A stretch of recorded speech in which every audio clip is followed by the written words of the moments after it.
kupiga na basi zawa nija kuba mulamba ola wale kisoko kubadde basi ya kukwenda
amawulire ogamanyi kuleriyo ebintu bitambula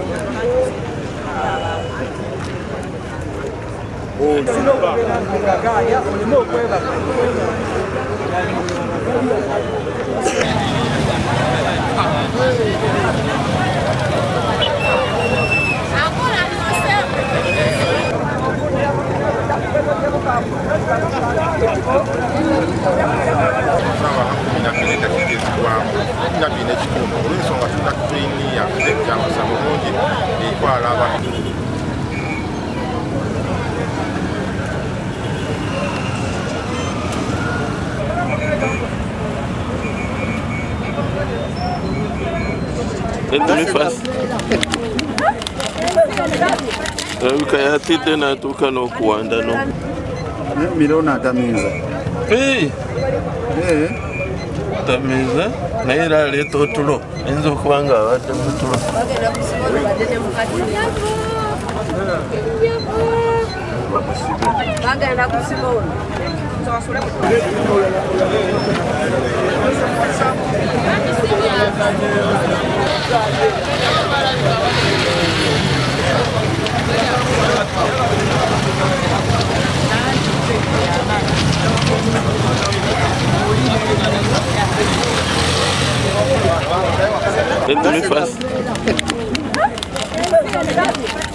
Kayatide natuka n'okuwanda no.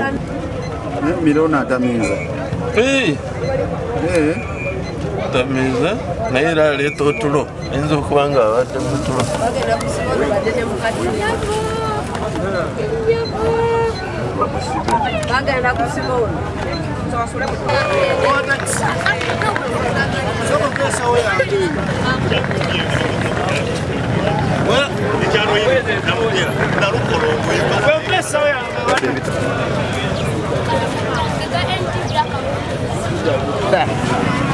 Nnyo nkoko okiwulira bantu nkoko okiwulira akoze kisobola kujja nti basi train agijja ku kkubo lyayo alireete mu mains nti ono asobola kukola ki amutaase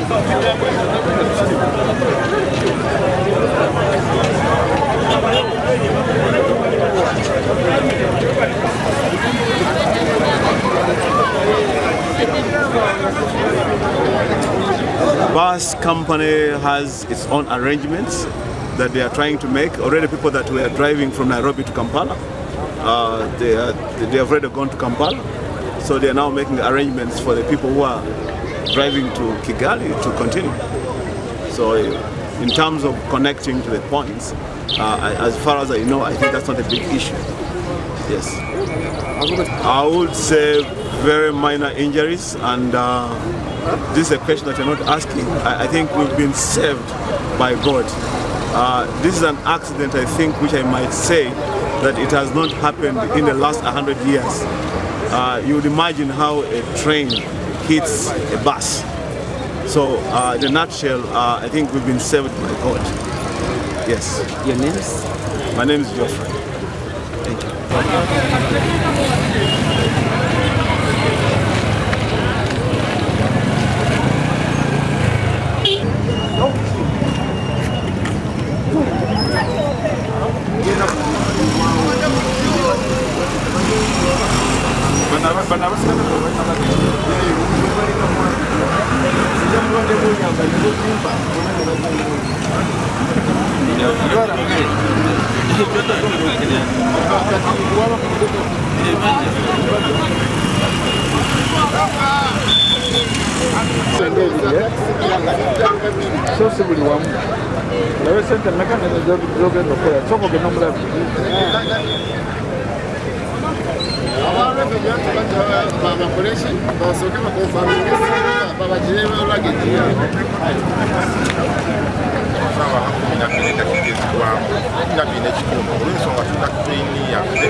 We are driving from Nairobi.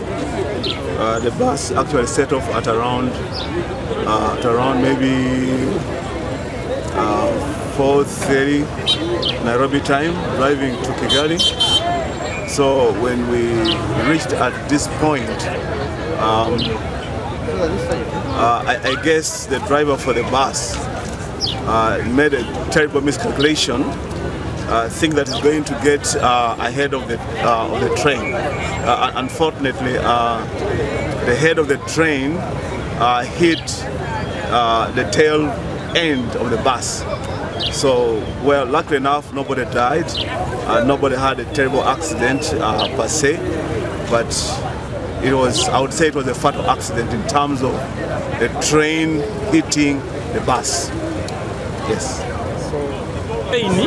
Tetulina mugoba agiyimiriza, tewali ayimiriza mmotoka train eyitawo oludda n'oludda. So omuntu oyo singa abeerawo kiba kigenda yambako okureducinga akabenje ku luguudo olwo. Kigambibwa kano akabenje mu myaka gino kakubiri, akalala katta aba omukyala, mwana n'omugoba wa booda. Zali ssaawa emu ku bbiri nga bagenda Katosi era yabattirawo. Naye nga kijja kitya nti omuntu fe abavuzi b'ebidduka tuba tulina okuweebwa ebiragiro nti komaawo.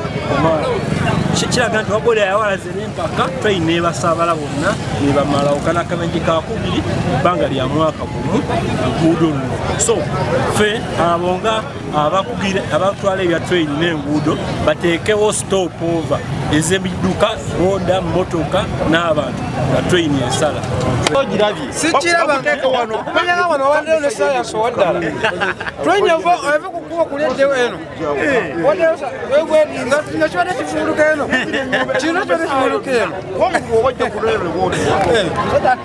Abo abasajja ba bbaasi oba gavumenti oba yeyeetaaga okubatunyonnyolerako bavuga bulungi nga basimbula e Kampala, naye buli ebagwa ku kkubo erikwata ku Jinja Road ng'okyamidde e Wantoni ffe tuvuga boda naye abasajja abo bavuga bubi batuvuga bubi akusanga ajjukira ekkubo funda bo bayisa we batalina yisiza ate sipidi gye bavugirako y'amaanyi nnyo tusawe ba gavumenti ebe batugambirako tetumanyi naye baasi buli we zituuka ku kkubo lya Jinja Road bane ezituuse zitumazeewo eno kyasi gye tufunye tewali afudde train yebatomedde naye era nsuubira batomedde lwa sipiidi nga beewaganya kuyitawo mangu bagisookewo bwe buzibu bwe bwe tulina banaye batuyambe naye abasajja batutta tuggwawo akabenje kakuddewo kitewo okuba ssaawa nga 12 n'ekitundu balinda kigezebwamu olw'ensonga tuba ne train etwala abantu kyamusamuyi twali twagifuna eweereza abantu batwala ku makya nga bagenda ku mirimu gyabwe ku kibuga so kitewo okuba libadde wakati w'essaawa nga 12 n'ekitundu beda kigezebwamu era kirabika engeri basi no gye zidduka kubanga era tumanyi wano wabaawo leero crossing teekwa okubowa baasi bagyekanze bwekanze naye kyamusa mulungi abantu baffe balabika bawonye bandibanga bawonye naye nga kabenje kamaanyi ddala nga bwe tulaba wano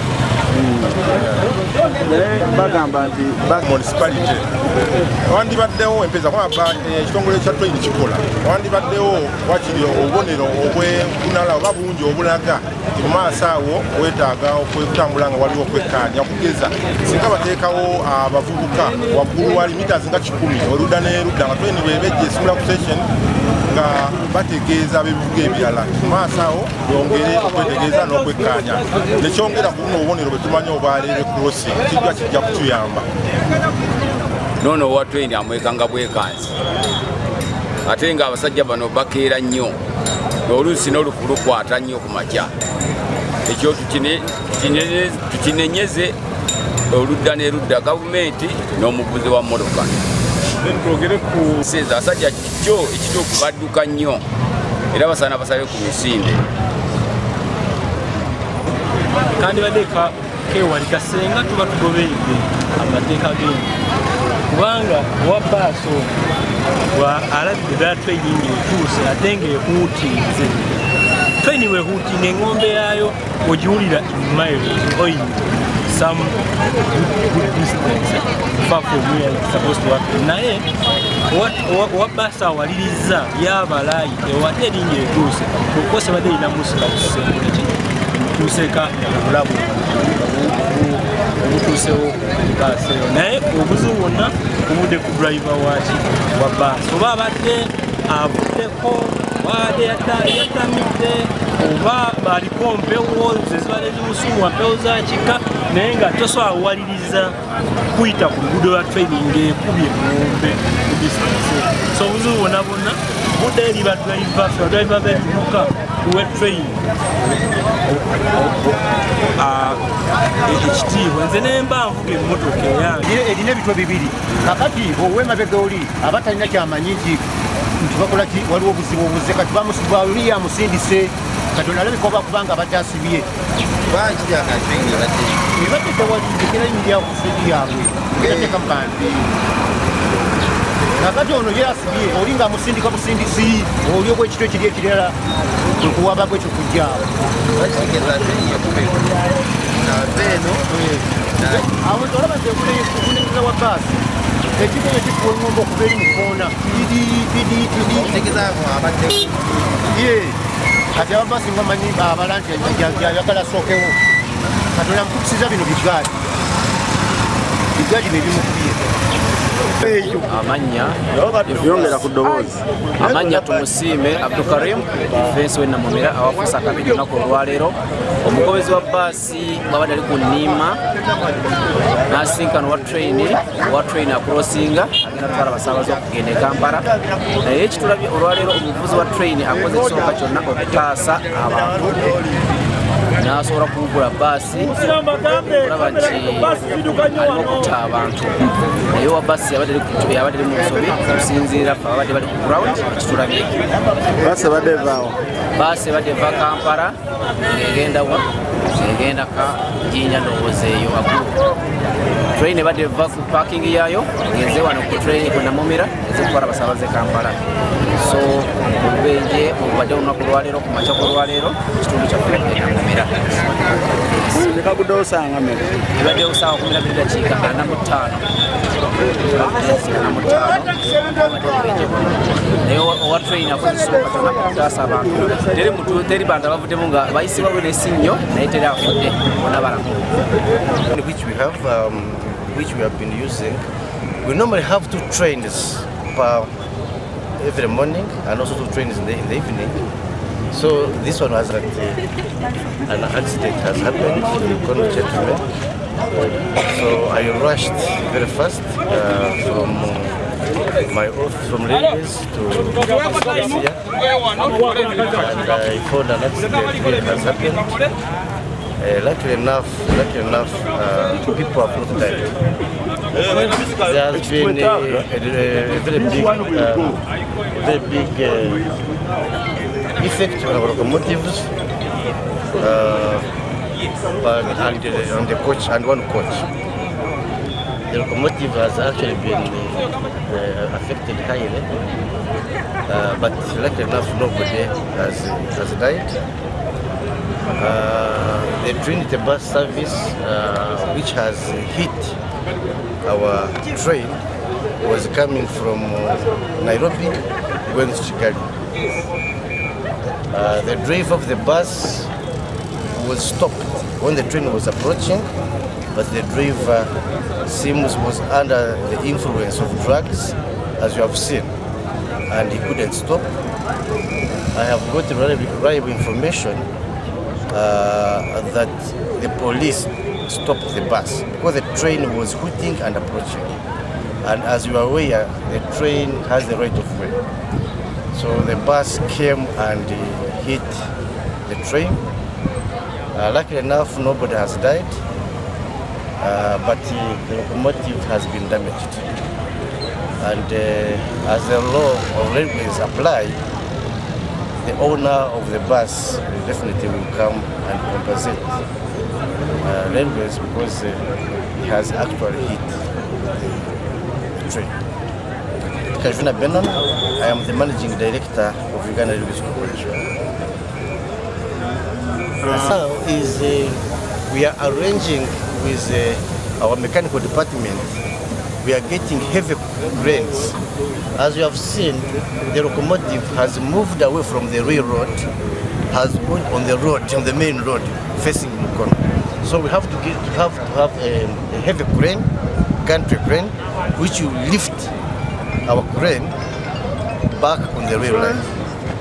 How has it affected your train transport? Because we've seen many people today have been moving. This opportunity to say we are very sorry because this has affected our passenger service this morning, and because of this accident we are unable to provide a passenger service this morning. Yeah, but we are working around the clock to make sure that we are able to restore the passenger services by the evening. So how long